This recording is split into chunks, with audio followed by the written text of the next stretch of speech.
Yeah. So we are talking about GPG or PGP, sorry. And Mhm. how does that differ from RSA and DCC? Well, actually, PGP is not um, an encryption algorithm. PGP is a mechanism for um, handling public key cryptography, right? You can have several key types in PGP, right?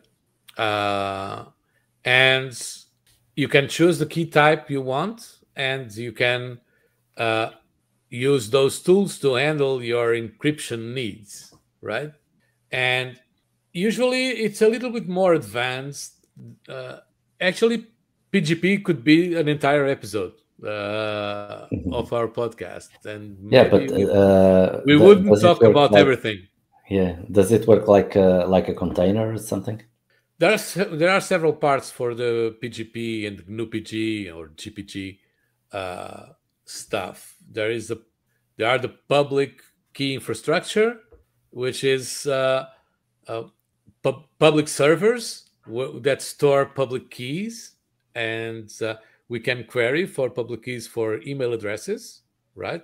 There is your own storage of keys, which can be done with using GPG, for instance, GNU-PG.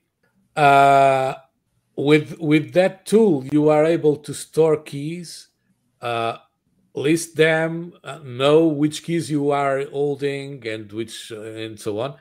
And there's also a mechanism for having a key certificate, and based on that certificate, generate multiple keys uh, with expiries, with um, types of cryptography that they can do. Like we can generate a key for signing, another key for encrypting, and so on. Um, you can have multiple keys with multiple expiries. You can Yeah, have yeah, your own yeah. We are key not going. Yeah, we are not going protected. through the certificate stuff because Yeah, that's another episode by itself. that's a whole thing. So Yeah, the the asymmetric encryption is the basis for all that, right? And then these tools emerged, and probably PGP was so far ahead when it was designed, like in the 80s or something. I don't know by heart, but it was back in time. It was so advanced that not even today uh, uh, people are aware of that, yeah, and they should, because that's very good. Um, but yeah, it's a very complex. It's actually, I don't understand. It's not complex, but it has a lot of stuff involved and a lot of mhm, possibilities, and maybe scares people because of all those mechanisms and expiries and all that and so on. But it's yeah, actually simple.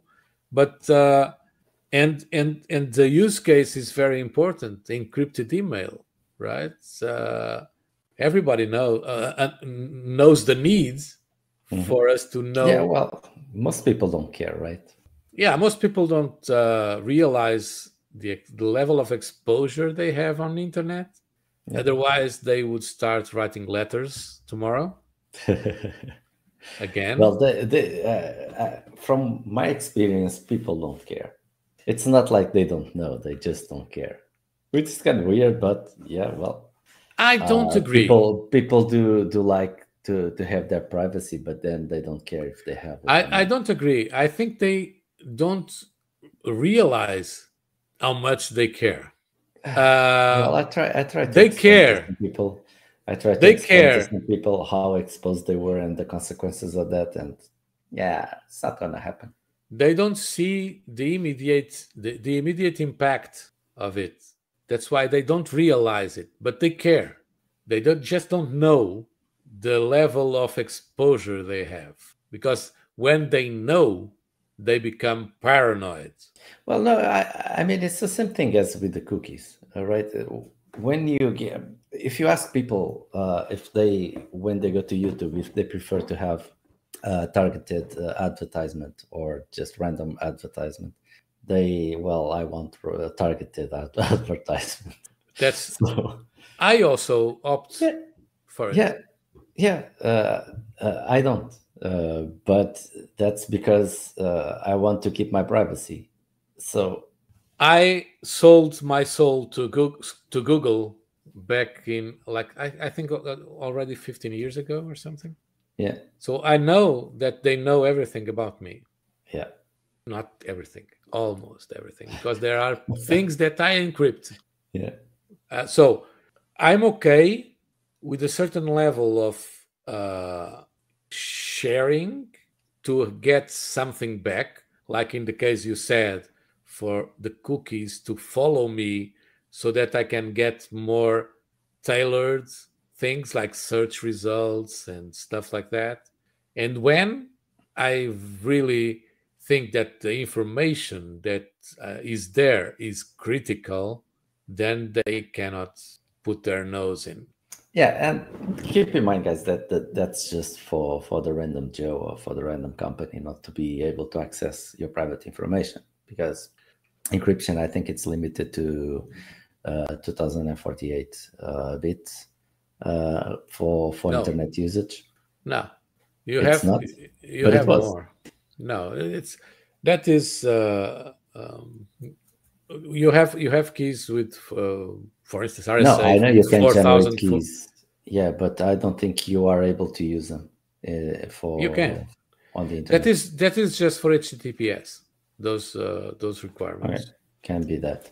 Yeah, but that is also redundant, because if you are using cryptography to hide very important stuff, you encrypt it on your own with your own algorithm, and that's Yeah. it. You don't have to use HTTPS for that, Hmm. right?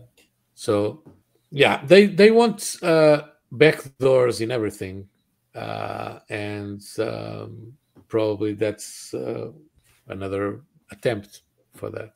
No, yeah, it is. It's limited to that because it's not fairly easy, but it's possible to decrypt those messages. So yeah.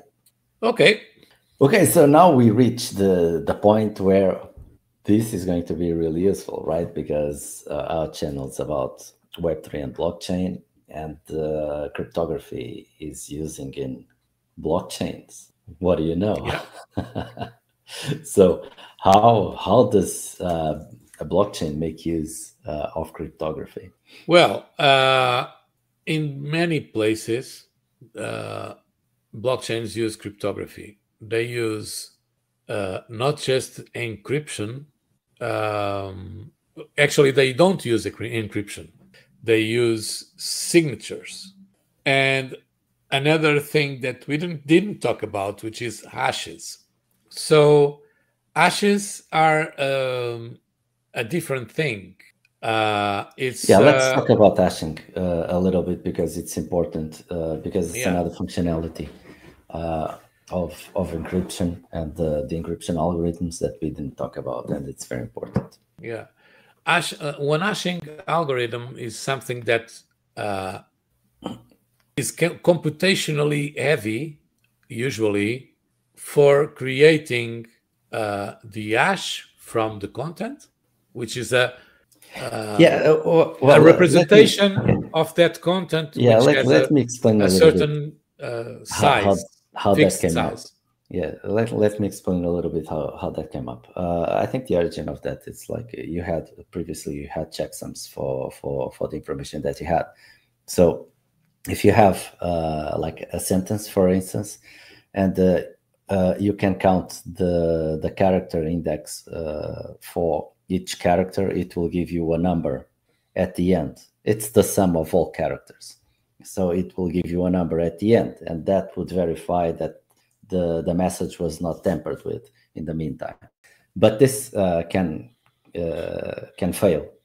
Even the checksum can it can fail, because if you change 2 characters there in the invert way, in the reverse way, it will give you the same checksum. So it will be a valid message, but it was tampered in the same way. So hashing a message is a lot safer, and it does exactly that. It validates that the message that you are sending is the message that arrives on the other side, because the other person can verify the hash for that message. Yeah, usually you have a function that is able to receive a content and produce the same result for the same content, and very different results if something has changed in the content, very little detail, right? And usually another characteristic of an hashing function is that the output has the same size independently of the size of the content. So if you have a big content or a small content, if you are using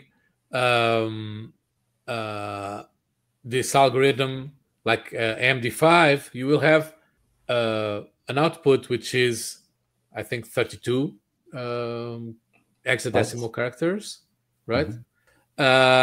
And if you use a different algorithm, you will have something different in size, but it will be always the same size. So it's easier for computers to process that information. Otherwise, we would have very different sizes for very different content sizes, and it would be a mess. So in this the hashing algorithms usually have a very fixed output size. It will be very different if the content is changed in some capacity. Right? An easy way to understand the corruption of files, for instance, is when you are downloading some websites that provide downloads, for instance, for Linux distributions and stuff like that. They will give you the SHA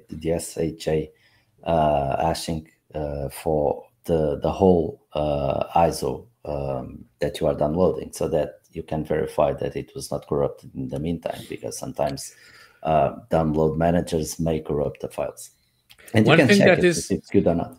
One thing that is very important also is that for checking, you will need both the content and the hash. Yeah. Right. So the whole that's idea, why they give you, like, for this ISO, it has this hash. So the whole idea is that if the content is the same, its hash will be always the same. But to verify it, you need the content so that the computation can be done and the result can be compared with the one that you supplied, and that's it, right? So there is no way to go from the hash to the content. It doesn't work that way. It's right? It doesn't go. Great. It's very important. It's something important. Otherwise, it would be a mess. Okay, so we were talking about how is this applied to blockchains. So hashing in blockchains is usually applied, for instance, in blocks, right? The block hashes is what enables the blockchain in the first place, right? The whole point of a blockchain is for the next block to include the hash of the previous block, so that the link they stay connected in that way. So it's not an ID or a number or whatever. It's what an makes hash, the chain, which validates that the block is valid and it's exactly that block and not any other block, right? So that is the first use case that we have on blockchain. Then also an account address is an hash of the public key, so that we have a fixed thing. So I think probably there's more hashing on blockchains. Yeah, when you are making transactions, you need to sign it. That's a different thing. That's not that's No, not it's hashing. how it's applied. No, we're not just talking about hashing. We are talking about cryptography in general and how Yeah, it's but applied I to am talking blockchain. about Why it's hashing on called crypto. blockchains. Hashing is used on those two cases, and actually, the signature itself is also a signature of the hash of the transaction, usually. But anyway, so there is a lot of hashing involved in blockchains because it makes stuff simple. Yeah. And then signatures, which is what we talked about, the validation that a signature is a proof that the person that signed it controls the private key corresponding to the public key, right? So what better option we have for approving transactions, right? So this is the mechanism used mostly on any blockchain to actually validate the transactions. So when you want to send money to another person, you want the blockchain to know that you are who you say you are, right? And that the transaction is approved by you. So your signature is required, created with your private key that you control, and the blockchain is able to verify with the public key, right? Which is your account, from which the address, which is the hash of the public key, is generated. And the blockchain is able to verify without knowing your private key that you actually approved that transaction. Yeah. Right? Or someone that holds that private key. Right? Yeah. And also, the blockchain accounts in blockchains that have accounts, like Ethereum and so on, are hashes of public keys, usually. And in case of Bitcoin, is different because Bitcoin doesn't have accounts. Bitcoin uses UTXOs. So UTXO is an unspent transaction output, which is approved by either a signature of a public key or the hash of a public key, or a script.